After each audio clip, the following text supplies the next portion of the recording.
ahmoq kelinlargina o'z qo'li bilan oilasini buzib qo'yadi-da. Qaranglar, bugun bir xotin keldi oldimizga, o'tirib gaplashdik. 20 yoshli. Oila qurganiga endigina 6 oy bo'lgan va kelin hozir homilador. Muammo onasiga qo'ng'iroq qilaverib, kelin bo'lib tushgan uydagi kamchiliklarni aytavergan, dardini doston qilavergan, erini yomonlavergan. Endi o'zi nima muammoni aytdingiz desam, kichkinagina narsalar. Lekin uni hissiyot bilan yig'lab, ko'z yoshlar bilan aytgandan keyin otaga yetib borgan, onasi orqali xuddiki qiziga katta bir zulm qilingandek ko'ringan. Endi hozir ota kelib turib, sizlarni ajrashtirib yuboramiz deb turib, qizini olib ketib qopti. Bizga bunday zolim kuyov kerak emas deyotganmiz-da. Bizga bunday qaynota qudalar umuman kerak emas deyotganmiz-da. Muammo qizlar, mana shu kelin kichkinagina narsalarni sabr qilmasdan telefon qilib ko'z yoshlar bilan dardini doston qilganligi.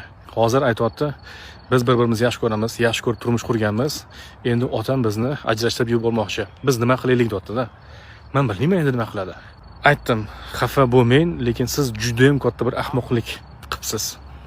Taniqdi. Ahmoqlik qildim deyapti. Endi bundan buyog'iga hozir nima bo'ladi, nima qo'yishadi endi men bilmadim, lekin sizlardan iltimos qilaman.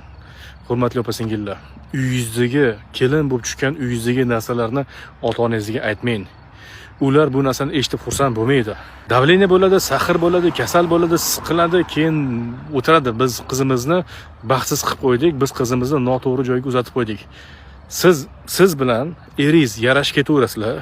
Bu narsani esdan chiqarib yuborasizlar, lekin sizni eringiz, kuyov qaynota bilan qaynonani oldida, ya'ni sizni ota-onangizni oldida hurmati yer bilan yakson bo'ladi. Ular endi bir-birini ko'ziga qanaqa qilib qaraydi? Siz tasavvur qiling, sizni eringiz endi qanaqa qilib uyingizga boradi?